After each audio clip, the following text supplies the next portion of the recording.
This week on Inside Olympia, Washington will need more than 1 million additional housing units by 2044, more than half of them for lower income residents. Where will that housing come from and who will build it? We put those questions to state lawmakers who are working to tackle the state's housing crisis.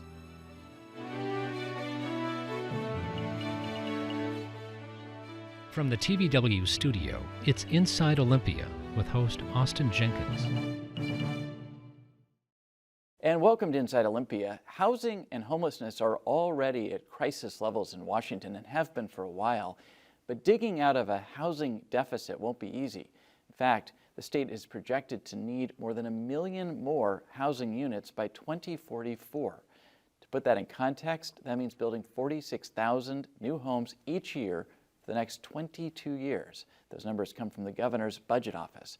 Here's what else. More than half of those homes will have to be affordable to lower income people. It's a daunting problem with no easy solutions. So how are state lawmakers sizing up the situation? What have they done? What are they doing? And what can they do to chip away at this housing deficit? Housing is our topic this hour.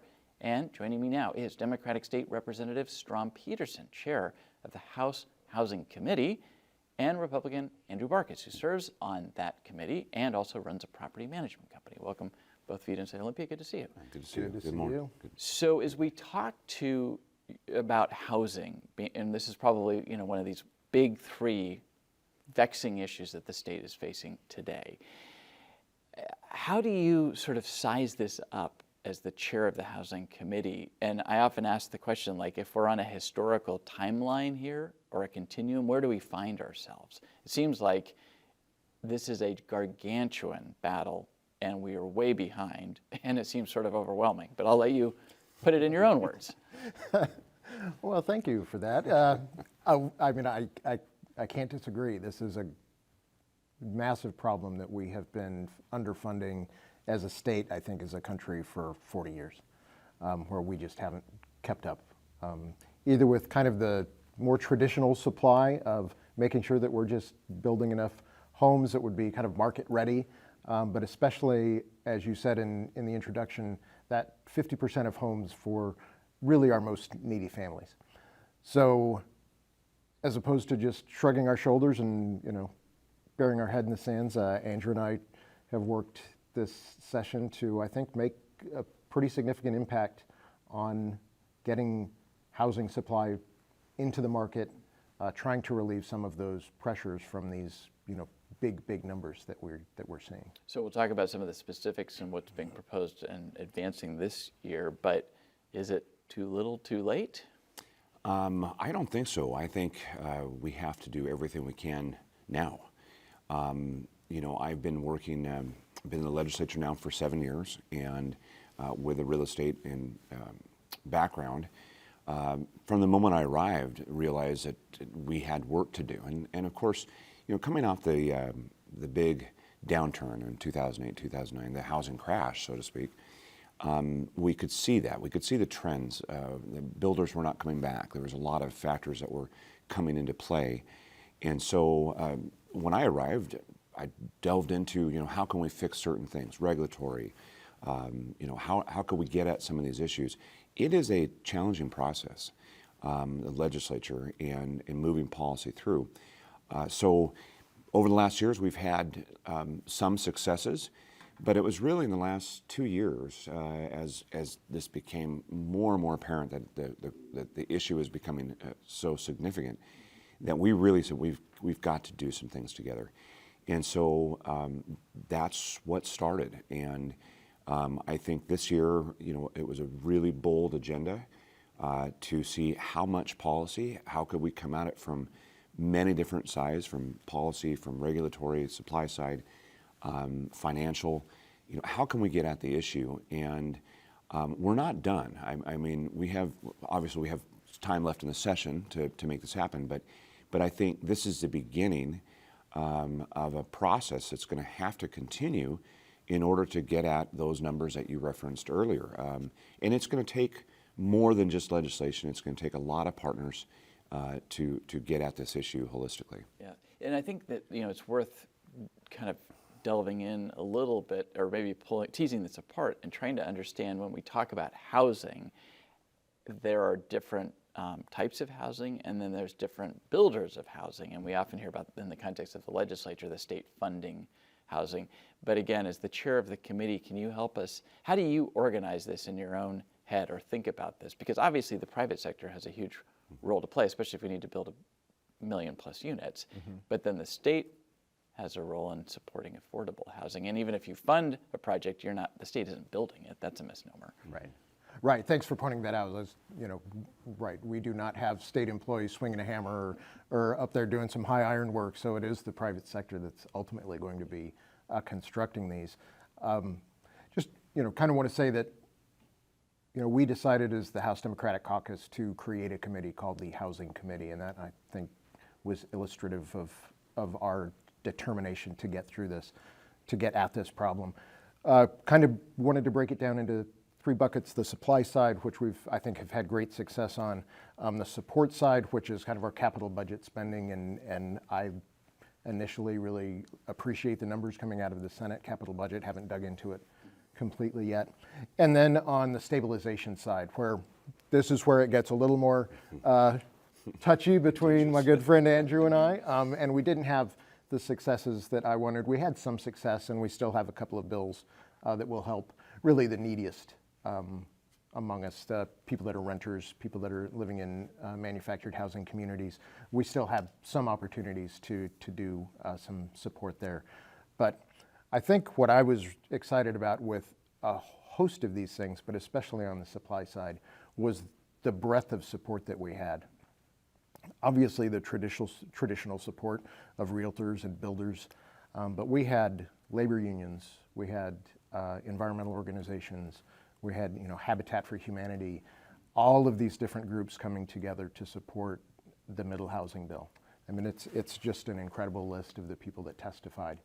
And I think it shows the need for this type of housing, the housing that we need for nurses and college professors that might want to move here, for people that want to live in the communities where they work. So we've taken some strides. It's been, we've had, together we've worked, I think, incredibly well, but certainly from kind of outside the doors, we've had some pushback from local governments, but I think we've hit the balance. And we're going to talk much more about middle housing and what that means and how it would work. But let me ask you the same question, especially since you're in the business, how you break this problem down, or what buckets we should be thinking about.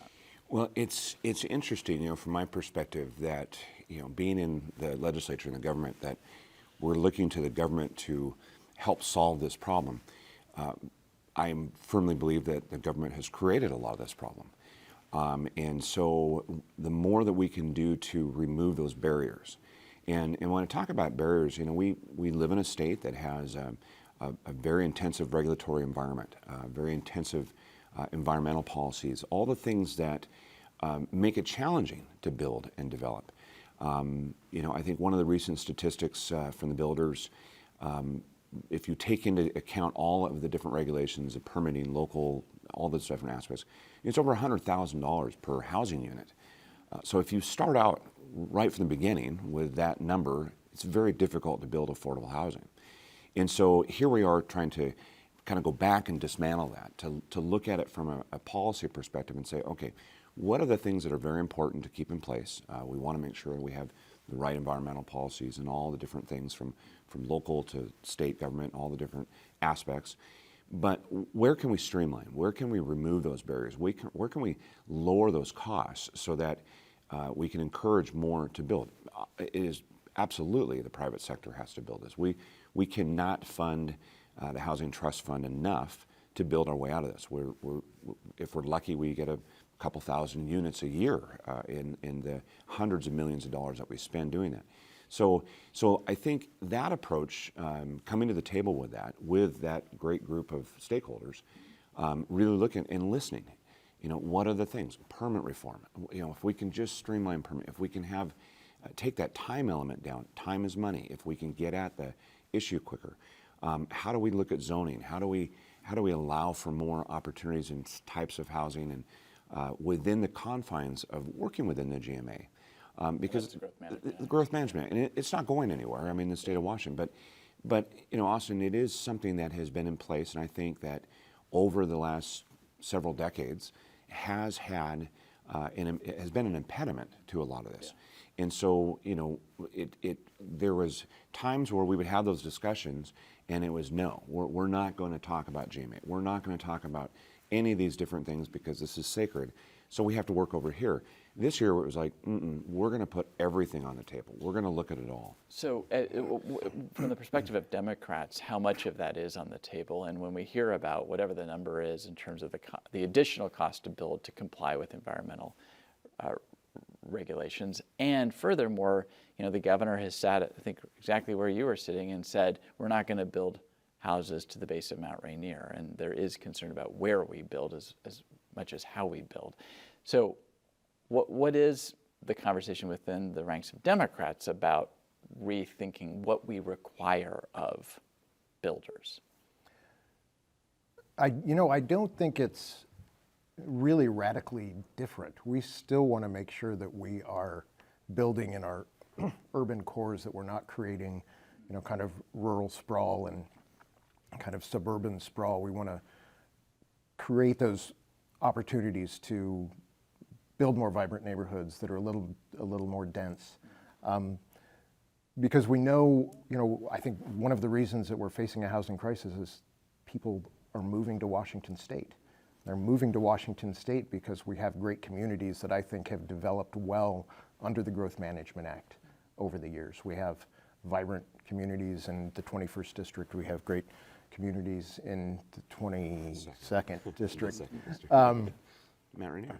Yeah, but we know that kind of urban sprawl that happens in other places is not an attractive place. It's not good for the environment. It's not good for people's time. I mean, imagine working an 8-hour shift at a hospital and then having to drive an hour and a half home. That's untenable. So when we talk about our workforce shortage, when we talk about issues around our economy, housing is a core piece of that. So if we can create this housing within the framework of the GMA, but finding the opportunities to streamline permitting. You know, over the years, permitting, just things kind of stack up. We have a new idea, and this is not unique to government by any means, but at some point we just need to take a look and kind of peel back the onion and find those opportunities. I think we did that this year to really, I think somebody was saying if we can pass this suite of permitting bills and zoning reform, that we could cut the permit time in half, I think, with some of the testimony. So that's a big deal. As Andrew said, time is money. And obviously, time is of the essence when we're trying to get people housed. Well, this prompts me, so what I hear you saying is there's bipartisan agreement about trying to streamline that, but also you're not wanting to roll back some of the environmental protections. But what you just said also prompts for me, kind of in my own mind, then trying to understand, let's stick again, we're talking kind of macro issues here. But if we need 1 million additional units by 2044, what is the mix? Because you're talking about, and we'll be talking about the middle housing unit bill, which is about urban density infill. But when you think about this, again, being in the business, and you think about those 1 million housing units, you know, what percentage are in a place like Moses Lake? How many of them are multifamily units in the central Puget Sound, where the greatest population growth? Like, what is the how many of them are in more rural Pierce County? Right. Well, I definitely think, you know, from our perspective, and I would believe this would be true for both of us, we have to look at the entirety of the state. Of course, we have to look at our population base, which is centered in Puget Sound, in the Puget Sound region. But I think too often we have overlooked the entirety of the state. And so, you know, just back to the GMA, the dashed line that we see around these communities has been an encumbrance. You know, we do want to protect, obviously, the environment. We do want to preserve farmlands and all that things. But I think we have to look, you know, in some aspects, how can we do that but still allow for more buildable land? You know, I talk to communities, Lacey, right to our north here, and in many of my conversations, it is we are out of buildable land. I mean, we can only go so dense, And to serve that population base, that type of housing, we're going to need to look at additional available land. That means looking at the GMA. These are further conversations as we do this. The percentage of housing units, I don't have the exact numbers, but you know, when we talk to builders, they'll build what the market demands. And you know, I think part of the challenge with the middle housing is everybody's, oh, well, you're going to build, you know, all these high rises and fourplexes. No, you'll build what the market demands, and the segment people still want a single family home, they still want a yard, they still want a neighborhood type of traditional type of situation. Yeah. Others want the duplex, others will use apartments, condos. We're really talking about how do we get at that first level of housing. So I think you're going to see a mix to meet that demand. What you see in the multifamily is, of course, economy of scale. And so, you know, the per unit cost, how do you build the per unit cost? How do you get at that first level? But, you know, when we look at the housing ladder, we've skipped a few of the rungs over the years. And so from the very basic first level of housing all the way up to seniors and retirement housing type of situation. So I think it is a broad mix. I think it is geographically based. And as you look at the region, the state, you know, what are the communities going to demand for the population base they have? And so I want to come back to you and ask the question, kind of what's your vision for this housing matrix, and to what extent is the single family home part of our future? I mean, the single family home is always part of the future. That's how families can build intergenerational wealth, and we've done, I think, some incredible work around that aspect. And that's one of the, when I'm back in my district and talking to people that are maybe not quite as excited as Andrew and I about some of the middle housing issues, I really try to talk about that idea of how you build generational wealth through home ownership. And I think that resonates with people, that they realize, I mean, I was able to buy my first home in the early 90s. So it was in Albuquerque, a little less expensive, but it's around $50,000. Wow. Put in some sweat equity, was able to sell it, was, you know, and worked, you know, and then when I first moved to Edmonds, we were able to move to Edmonds because we found a townhome in a little fourplex. That's the only thing we could afford in the Puget Sound region just over 20-something years ago. So just trying to remind people that the opportunities that I had and that Andrew had are not really there for young people right now. I mean, we know that the average price of a home around Puget Sound is, I don't know, what's it now, $700,000. I don't know how young people get into the housing market. So we need to address that part, because that's kind of the long arc of how we build wealth, how we keep families together, how we strengthen our economy. And I think how, you know, in the long run, how we attack the other crises of homelessness is making sure that people are able to, over generations, are able to do this. We also obviously have a critical immediate crisis, but building that wealth and giving people those opportunities is hugely important, and I think we'll have some, hopefully by the end of the session, have some great success at doing that. But kind of on the multifamily side, yeah, we need more units. We need, as you pointed out in the introduction, half of the units need to be for our, you know, neediest members of our communities, and that is hard. Right? This is really hard work. As much success as we've had on bipartisan bills, those were really hard. So when we get into issues where we're not really agreeing, those are really, really hard. Yeah. But we know that we have to do it. Andrew knows that we have to get people out of tents and into homes, where there's like zero disagreement. There's disagreement on maybe how we can do that, but that's really the crisis of the day. I think it's climate change and the housing crisis are kind of equal in what we need to tackle. So I want to ask you one kind of Monday morning quarterbacking question before we dive into these specific bills, and that is that it wasn't until last year, I believe, that the Department of Commerce started looking at what the need was and publishing numbers like this and breaking it down based on type. And I just have to wonder, like, how did we not see this hole we were digging ourselves? Why were we not projecting this? Why didn't we start to get ahead of this? If not kind of coming out of the, 20 years ago, at least coming out of the Great Recession. I mean, we are we've seen the population numbers. Right. Like, how did we end up here? Well, I like to talk about priorities. The other hat that I wear in the legislature is the ranking on transportation. So, why do we have congestion on the highways? We haven't built enough infrastructure to accommodate. So it becomes priorities. It becomes philosophy. It becomes ideology. There are a lot of things that drive the legislature. Now, I won't go partisan, but I will say that there. A lot of that is a thought, an ideology that has been in place for a long time here in Washington State. And sometimes when that happens, ideas and other aspects are not necessarily at the table as they've been this year. And so we've seen it, but I think the focus has been on other things. And when that happens, we end up doing more policy, more things outside of the area or the arena, and possibly, in my opinion, have helped, exacerbate that problem. And at some point in time, you just see it. It's like homelessness, Austin. I mean, I have always said that, the minute the first tent showed up on the side of the highway, we should have done something about that. We should have not allowed that first tent to show up. We should have said, no, we can't allow you to be here. There are other opportunities. If we don't have those opportunities, let's find out what they are.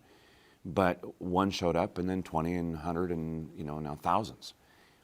We let the problem get too far ahead, and then all of a sudden it's like, oh my gosh, this is a big glaring problem that we have to fix. So I think with in the housing arena, it's kind of the same thing. We have been focused on other areas, and we've chipped away at little things in policy over the course of time. But I don't think that the emphasis has been there in the manner in which it should have been for the last many decades even. Well, Democrats have been in charge for much of this time, and we've had a Democratic governor for 40 plus years, or going on 40 years. Why are we just now telling the Department of Commerce to give us these projections, and why is it taken until now to really dig in on this? And the last couple of years, I'm not saying that there haven't been efforts, but why did we wait? Why did it take a crisis to respond? Yeah, that's a tough question, because in general, I think, and this is not only the Washington State Legislature, I think this is state legislatures around the country. This is a housing crisis that is national. So it's not, this is happening in red states and blue states and purple states. It's happening everywhere. So I think there are a number of factors to the crisis. I think in general, legislators and legislatures are usually a step or two behind the people.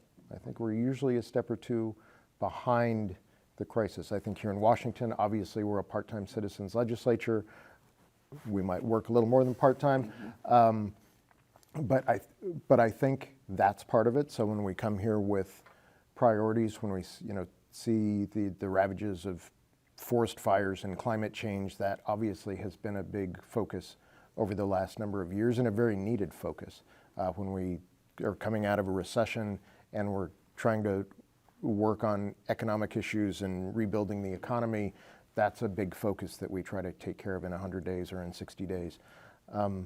So not an excuse, but yeah, we're behind. But even when we were working on legislation a few years ago to get our local governments to really dig in and try to find these numbers around housing, we got a lot of pushback. So it kind of, we all have some blame, we all have some skin we have to put in the game, but here we are. So we've got to make some impact. Well, let's talk about what's coming. Let me just run through a couple of stats. This is from the governor's budget briefing on housing. Washington is ranked 5th in the nation for underproduction of housing.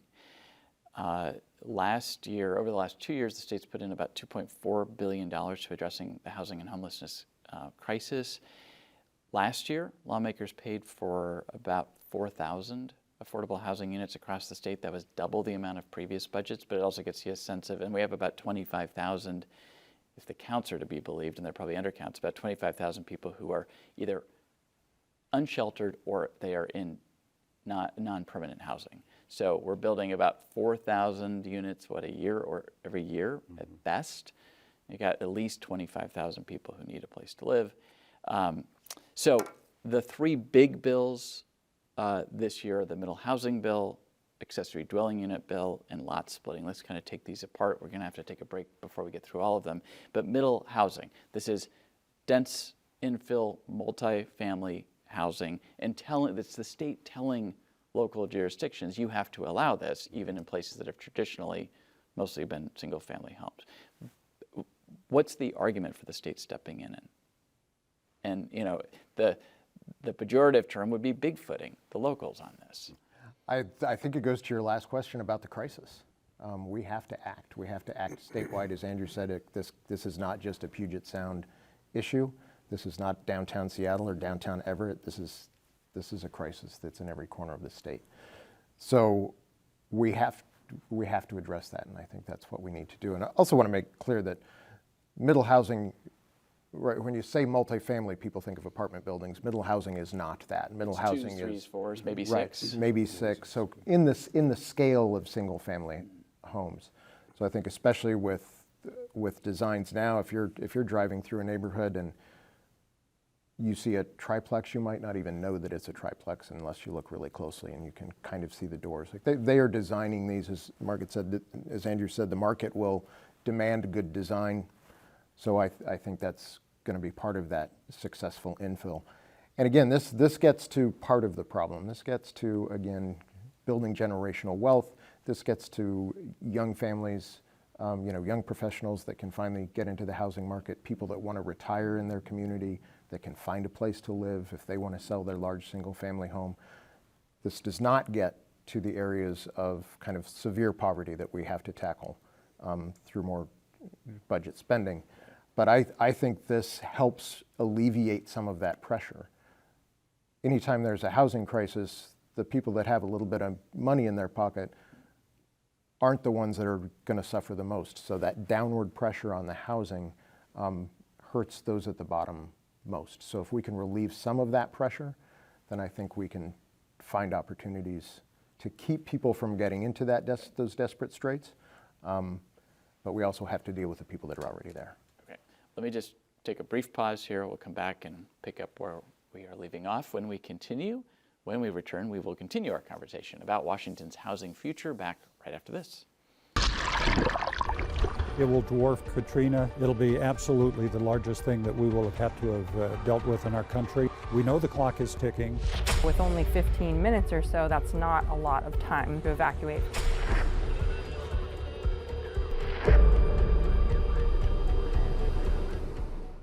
And welcome back to Inside Olympia. Our topic this hour is Washington's housing crisis and what the state can do to address a growing gap between the number of people who live here and the number of housing units that are available. Joining me once again is the Democratic chair of the Housing Committee in the State House, Strom Peterson, and Republican Andrew Barkis, who serves on that committee and also works in the real estate industry. So, picking up on middle housing here, last year there was a similar proposal, or a related proposal didn't go through. There was pushback from the cities and the counties. What changed this year? What about the bill change? Like, how did the politics change? How did the substance change? And this is your bill. You co-sponsored it with a Democrat. And actually at the core of it is a bill that I actually ran and have run multiple years called the Housing Element Bill, which was kind of the foundational piece of that. And many pieces of legislation have been proposed and for whatever reason didn't move. And I think that would speak to the political climate and again to priorities of kind of where we were at. Session is always an interesting journey of what comes forward and what becomes kind of the big thing. But middle housing started last year as a broader conversation. This is not a new idea. This is something that has actually been in existence for forever. It became kind of out of favor. Some would say it became outlawed with zoning requirements at the local level as neighborhoods started to change and kind of the dynamics started to change. So last year when it was a big push, because other states, California, Oregon, some back east, were starting to look at this again. Infill development, quantitative, how do we get that quantity? So if we have a single lot, can we put 2 or 3 units to do that? And when it was proposed last year, I think one of the key factors, we were still in the COVID environment. It's back to normal again, which good and bad, but it was very difficult to do policy together during COVID. You guys were doing so much of this remote. We were not together. And more conversations happen in the hallways like this that move policy and formulate ideas and collaboration. So when it came forward last year, I don't think there was really the appetite. I don't think it was on people's minds, and again, it was still a difficult process. We almost got there. Over the interim, Representative Bateman, who was right here in Olympia, reached out. We started having detailed conversations, working together, and really starting to put people around the table, the stakeholders that we mentioned previous. And I think to your previous question, the kind of the Bigfoot or why big government, why is a Republican talking about big government? I wouldn't say that I am talking about big government. I'm talking about all aspects of government.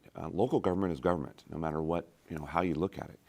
And I think what we had to look at is how do we, again, remove some of the inconsistency, some of the, how to get at the barriers, because you have inconsistent policy throughout the entirety of the state. Some cities, or Spokane was already doing this. Some have already allowed this. Already allowing this. Yeah. Others are not. And so we felt, we feel that the entirety of the state needs to look at this from a standpoint of consistency. How do we get at this better? And I think that's been the challenge, of course, because every community has its individual aspects, and they want to do that. But where this has become and where this has moved to, as a policy, I believe, has brought those stakeholders to a point of neutrality, where this final version and the one that's working as we speak. Passed the House. Passed the House. It's in the Senate. It's going to be exec, I think, here in the next day or so, and it's got a few more steps to go. But I think you'll see that is where people realize, okay, this isn't the state. You have to do this. You have to. It's putting in these places. Let's come alongside. Let's work together in order to accomplish the stated goal. And I think that's the biggest thing that I have felt and my colleagues have felt is that no, we're not trying to impose more big government. Absolutely not. Actually, we're trying to reform it to a little bit smaller. A little bit more condensed and again consistent.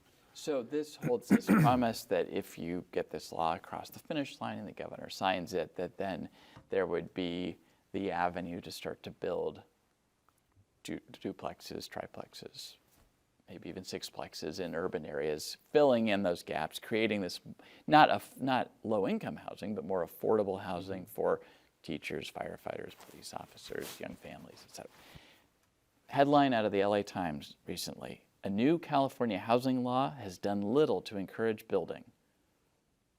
Was meant to encourage, this was a middle housing bill, meant to encourage duplexes and fourplexes. They surveyed 13 cities and found building was limited to non-existent. So even if you get this thing passed, what guarantee is there that suddenly it's going to trigger a bunch of the kind of infill that we're looking for here? Right. I mean, certainly no guarantees. I think as Andrew said, I mean, we are in some times right now that we're, getting out of this COVID world, the workforce shortage. 6 months ago when I was talking to builders, they were very concerned about, being able to hire enough carpenters, are there enough plumbers out there? Right. And those were conversations that Andrew and I had. If we get this done, but really just within the last month or two, when I'm talking to builders, they're like, we have turned the corner. We are now able to hire people. We as the government are also doing more workforce development or trying to get more apprenticeships, trying to build that workforce back up. So I think that may be part of the issue in California is just, again, a national workforce shortage. Pick your profession, there's a workforce shortage. So I think, I would hope that would turn around. But really the core of it is what we're doing now is not working. So we have to try something else. Is this the panacea? No. I mean, this is a long arc of building housing that's a little more affordable than what we currently have, giving more people more opportunities, growing our economy. This is not the cure for the housing problem. That's why we have, started off with, I don't know, an entire committee dedicated to housing.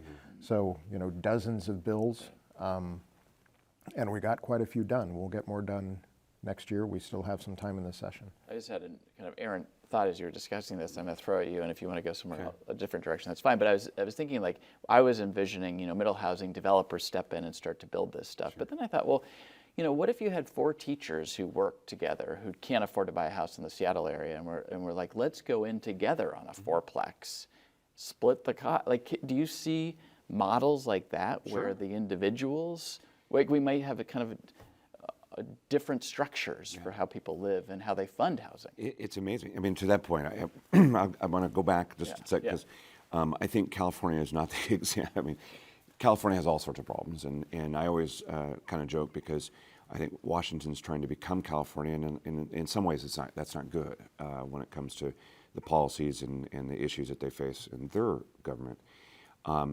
But middle housing is not the cure-all. It is not the silver bullet. It is one policy amongst others. We cannot look at this without looking at the entirety of the policy we're doing. We passed a GMA bill to add climate as a goal. In my opinion, that could be detrimental. It has good policy within the context of climate, but it also adds additional regulatory burdens. And so we could be taking a couple steps forward and several steps back. So we have to really be conscious of this in our role in government. To your point about the 4-plex and people going in real estate, in the market here, I cannot tell you how many times people have been looking for a duplex to buy for exactly that reason. Either together, or I'm going to buy one side and rent the other side out, or 4-plex. We haven't had that type of supply in this market for a long time. And what we do becomes very expensive because of the limited amount of that supply. So, again, if you can offer this opportunity, put this product back into play, people will look at all sorts of different opportunities to either purchase, to rent, to buy as investment properties, et cetera. So, I think that it's just, sometimes we have the argument or the discussion about, well, we're not really building affordable housing. We're building, all housing creates affordable housing. More supply lowers the cost. More supply lowers the rents. We've been saying this for a long, long time. It's pretty simple economics. So, if we can do this element, and then we have this element, and we have this over here, all of that over the course of time will help with both the demand and the price and everything along those lines. Because people have been squeezed out. People have. And the lowest income people have taken the brunt of it because as housing got more expensive, they got pushed out. And you have that because it's, when you see what we've seen in the development in the past, again, we both started probably in apartments. I bought my first house, 25 years ago or whatever it was. You kind of move, and we call that the ladder. So when you get stuck in one spot, then you put that pressure because these other people come in and going, hey, you haven't moved up to you haven't bought your house yet. You're still in the apartment. And so that is something that we have seen, especially here in the last, I would say, 5-7 years in the state of Washington. So ADUs, accessory dwelling units, and lot splitting, 2 different bills. But what's the thinking here? Right, and I think it kind of goes back to what Andrew was just touching on, and your question about people getting together to maybe build these units. To me, it kind of democratizes, that might be a word I just made up, housing. So if you own a single-family home, instead of kind of relying on developers to come in and create neighborhoods or multiple homes, like you have an opportunity as a homeowner to add an accessory dwelling unit. And that might be to rent out, that might be so you can move in and maybe your kids move into the big house, maybe your caregiver moves into the ADU. I think it really kind of spreads that development opportunity to a lot more people. And same with lot splitting. If you're current, you know, In I essence, think I'm going to make a joke here. People raise backyard chickens. You can be a backyard developer. you can be ahead. There you go. I like it. Love that, Bill. And it's similar with lot splitting. It's creating more opportunities. We have in the middle housing bill, there's language in there to where if there's a duplex, that each side of the duplex can be owned separately. So On that's the same lot. on the same lot. So that's really Whereas currently, that's not allowed. right. Right. It's one it unit. would be right. It would be one unit. Okay, so what about the people who live in these communities now who are going to say you're going to ruin the character of my neighborhood? Well, you know, I would say no. I mean, we've had this conversation about the character of neighborhood, and I always challenge people. It's the same argument, Austin, when people say, you know, oh, we don't want rentals in our neighborhood. I'm like, well, let's go for a drive, and you pick out which ones are rentals. You can't do it. Community is community, and it's more about the people than it is the product, the house, right, and where they're living.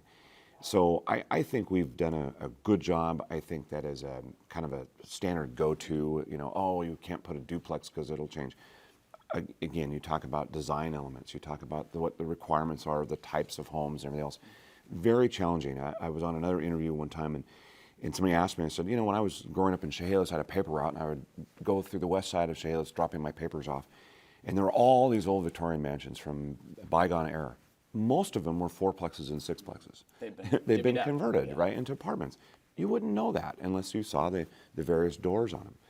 But I think, you know, the ADU bill, I love the ADU bill. I think that is one of the quickest way to get at supply, as long as we can not overburden it with the cost of doing it. This should be an entry-level product of a right size. I'm thrilled that AARP has really gotten behind this because they see this as a great for the rising numbers of seniors, you know, aging in place, generational, you know, parents moving into ADU, the other house is rented. Generational wealth creation is huge. And the ADU argument, it baffled me for years in the legislature because we kept arguing about why can't we do ADUs? And it usually centered around two things: occupancy requirements. Can it be a rental, or you have to live in it? I'm like, well, it should be anything you want it to be. And two, parking. It was always, well, you have to have multiple parking spots. I'm like, but maybe the person living there doesn't have a car. So why are we putting these restrictions and then ultimately not allowing it because of these restrictions? So this bill is strong. I hope it stays strong as it finishes its way through the process. But it does give that great opportunity. And it is one piece, if you look at California statistics and other states, where when those regulations and those requirements have been relaxed, it is a product that has come to market. And the statistics, I think Sightline had a story out not too long ago talking about that. I mean, the dramatic amount of ADUs that were built, tiny homes that were built, different types of housing units, and that will chip at that supply number quickly.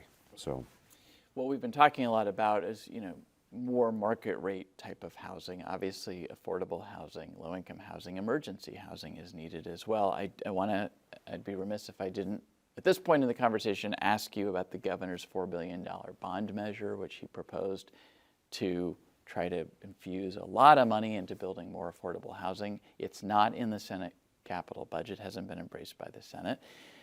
What happened there? Why are Democrats not getting behind the Democratic governor's proposal for a $4 billion bond measure that would have had to go to voters? Sure.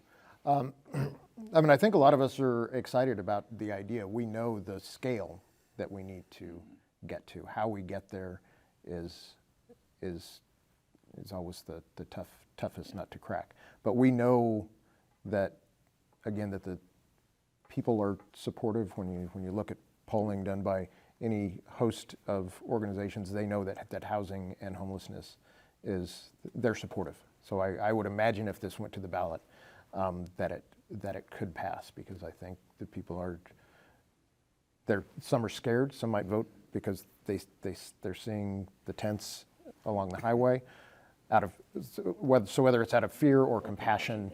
I think people would turn out and support.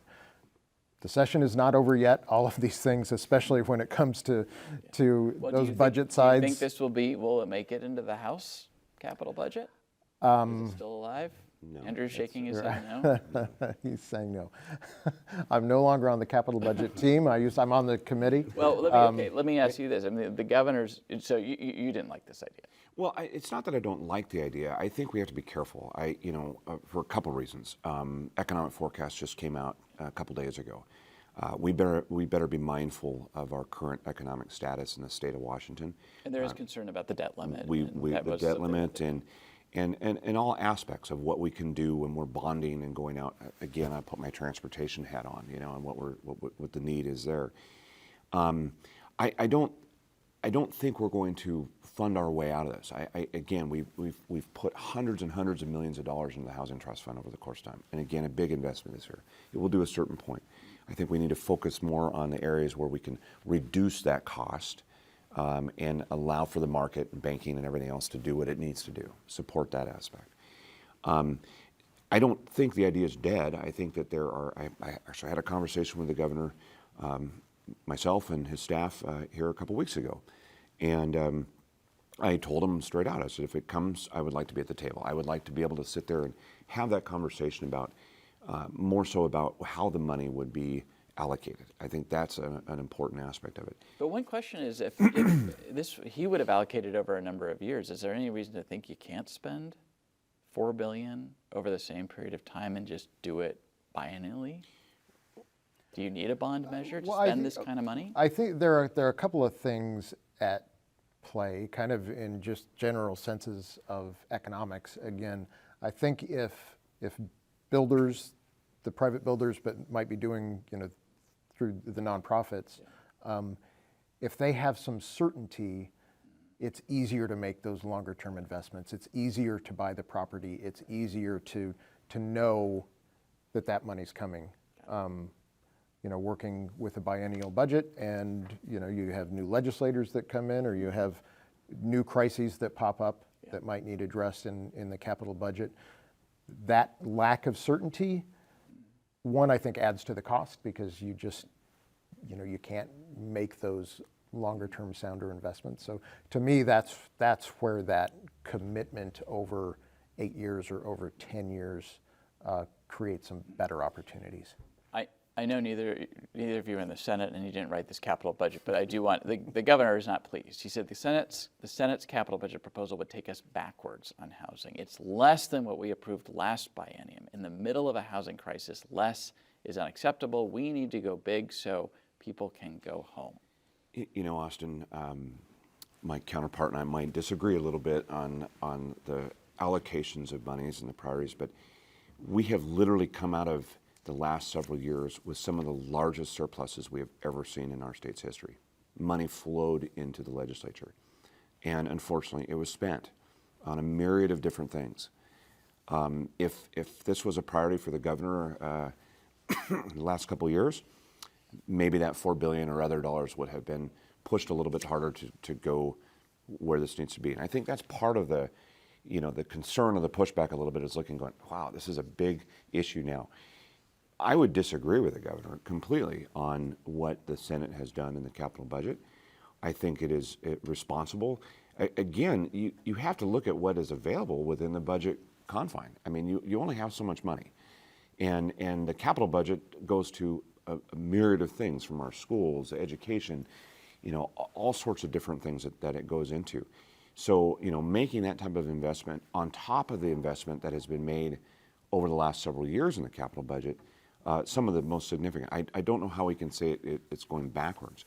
I'm sure he's referencing the fact that, again, we can use the word crisis and where we're at, but the focus should be, as we have been talking about, in what we can do legislatively, what we can do policy-wise, what can we do within the context of this to work with what is allocated in the Housing Trust Fund. How is that money going to be put out there? Are there programs for incentivizing? Are there programs for home ownership and the things that we've been advocating together? And I think that will go a long way towards addressing many issues in the state. But the state is not going to do it. I mean, we could put billions and billions and billions of dollars into this thing. That is not going to solve this problem that we're in today.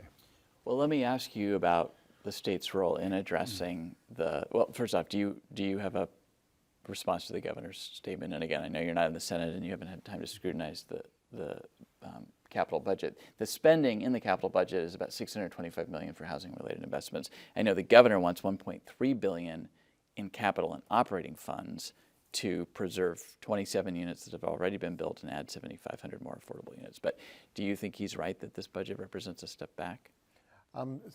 Specifically on the Housing Trust Fund, I mean, I think when I first got here 9 years ago, the big cry from advocates was, can you get over $100 million in the Housing Trust Fund? And when we did, there was celebration in the streets. And we kept upping that. And this budget would do $400 million. And so 400, yeah, that's a new high bar. You know, I do agree that it's not enough. We can't spend our way out of this problem, but we have to spend more money to get at this problem.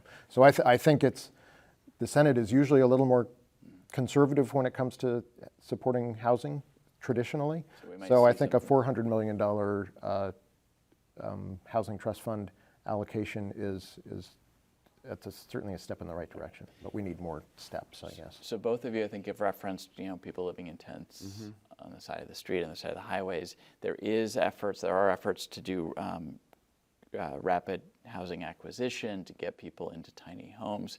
There's just a few blocks from the Capitol now. There's a tiny home village on what used to be, I think, a lot that a hotel or a motel was on. But people look at this, and as you said, whether it's frustration or compassion, people are looking at this and saying, why isn't more happening more quickly? Right. Why can't we, if we've got 25,000 people in need of a home, I mean, that's not an overwhelming number. It's a huge problem, but it's not millions. Right. Why can't we build 25,000 tiny homes like tomorrow, yesterday? Actually had that conversation with the governor here a couple days ago. I think that our policy has been a little skewed in housing first model. I think it should be more of a shelter first model, where we need to look at that first level. The homelessness crisis has evolved, and having been out, having talked to the community organizations, everything else, this is the other area of the capital budget that I think they've done some phenomenal work, and that's in our mental health, our substance abuse. We have an epidemic drug crisis going on in our state right now. I mean, it is in country, and it is front and center here. It literally blocks away from here. And so I think that we need to address that piece of it. There are more opportunities, and why we haven't cited those type of facilities, is kind of baffling. But now there is a push. We're talking about hotels and acquiring and rapid housing, which is great as long as the services are there to help the individuals. One of the biggest things, Austin, is just recently out in one of these encampments here, the people don't want to go. They're like, no, we're good here. We want to stay here, and we've allowed that. So there's some ideology. There's some different aspects within how we go after that. Having that product, once you make the decision and once the policy becomes into place that you cannot stay here, the key is you have to have somewhere to go. And I think that we're doing a good job on creating those units, creating those shelters, and putting the focus on the services that are so important, because you cannot just take everybody off right away and put them in a hotel and say, you're good. You just transfer the problem right into that particular entity. So that's going to be important that we do that. Yeah, and I think kind of to that, it's not only building the units, it's having the support, the staff, the professionals. Right.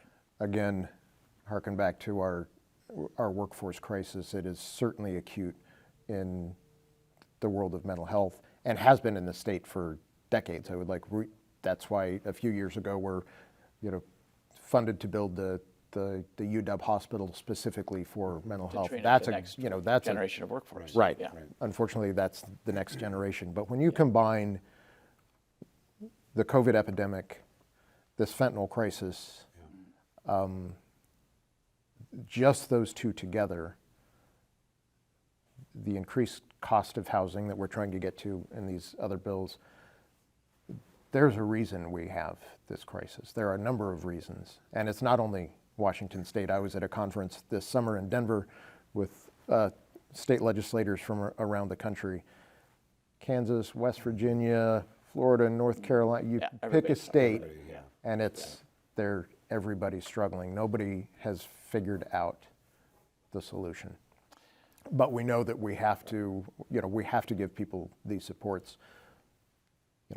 This opioids and fentanyl are literally changing people's wiring in their brains, and it's unlike anything that we've ever seen. We are out of time. We're not going to get to rent control. I know you'd both like to debate that. I would. I don't know if. Well, let's just really quickly. Stabilization. Okay. Yeah. But I appreciate your time. I do want to note that there are a lot of different kinds of housing. And that's part of the complexity here. I talked about rapid housing. There's permanent supported housing. There's housing for people with developmental disabilities. Just a lot of pieces of this. It's complicated. But thank you both for being here. To be continued. And thank you for watching Inside Olympia. And we'll see you again next week.